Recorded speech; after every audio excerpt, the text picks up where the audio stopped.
এখন কিন্তু পানির দামে টমেটো পাওয়া যাচ্ছে। এখন সস বানাবো না কখন বানাবো বলুন? তাই তো ঝটপট করে বানিয়ে নিলাম মজাদার টমেটো সস। রমজানে যাতে মজা করে খেতে পারি। তো এখানে আমি 2 কেজি টমেটো ধুয়ে পরিষ্কার করে পানি ঝরিয়ে নিয়েছি। টমেটোগুলো আমি সব কেটে নিব। আমি 8 টুকরো করে কেটেছি, আপনারা চাইলে 4 টুকরো করতে পারেন, কোনো সমস্যা হবে না। তো অবশ্যই পানি ঝরিয়ে নেবেন। তো আমি সবগুলো টমেটো কেটে নিচ্ছি। অবশ্যই টমেটোগুলো একটু দেখে লাল দেখে নেবেন, যাতে গাছ পাকা লাল হয়, তাহলে টমেটো খেতে এবং কালারটা সুন্দর হয়।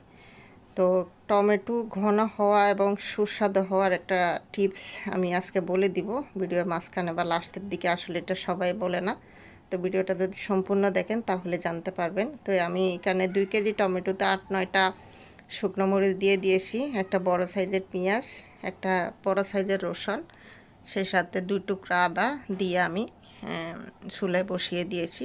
ঢাকনা দিয়ে 5 মিনিট রান্না করে নিয়ে দেখতেছি মোটামুটি হয়ে এসেছে। এই যে নেড়ে ছেড়ে দিচ্ছি একটু। তো আবার আমি 5 মিনিট ঢাকনা দিয়ে রান্না করে নিব।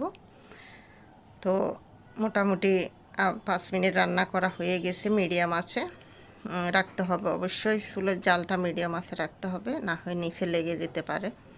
তো আমার মোটামুটি হয়ে গেছে। আমি অবশ্যই টমেটোগুলো ঠান্ডা করে ব্লেন্ডারে দিয়ে দিয়েছি, ব্লেন্ড করে নিচ্ছি। তো আমার ব্লেন্ড করা শেষ। এখন হচ্ছে আমি একটা ছাঁকনি দিয়ে সেঁকে নিচ্ছি সবগুলো টমেটো। মোটামুটি ছাঁকা হয়ে যাচ্ছে আমার। তো খুব সুন্দর একটা পিউরি পাওয়া যাবে দেখুন। তো এখন আবার চুলায় দিয়ে দিলাম। চুলায় দিয়ে 1 কাপ পরিমাণ চিনি, 2 টেবিল চামচ পরিমাণ শুকনো মরিচের গুঁড়া, তারপরে হচ্ছে আমি আগে থেকে রেডি করে রাখা 100 গ্রাম তেঁতুল, সেই সাথে 2 টেবিল চামচ হচ্ছে ভিনেগার, 1 চা চামচ বিট লবণ, 2 টেবিল চামচ কর্নফ্লাওয়ার দিয়ে আমি একটা ম্যাশ করে রেখেছিলাম, সেটা আমি এখন অ্যাড করে দিচ্ছি। অ্যাড করে ভালো করে নেড়ে ছেড়ে দিতে হবে যাতে একদম মিশে যায়।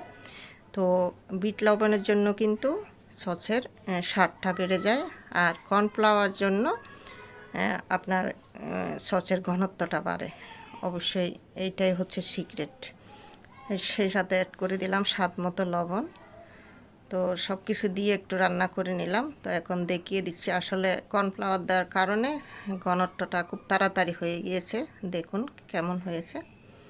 তো একদম পারফেক্ট দোকানের মতো সস খেতে চাইলে কিন্তু এই টিপসগুলো ফলো করে করতে হবে। তো আমার মোটামুটি রান্না শেষ। অবশ্যই একটা কাঁচের বয়ামে ঢেলে আপনি নর্মাল ফ্রিজে সংরক্ষণ করে 1 বছর 6 মাস খেতে পারেন, কোনো সমস্যা হবে না।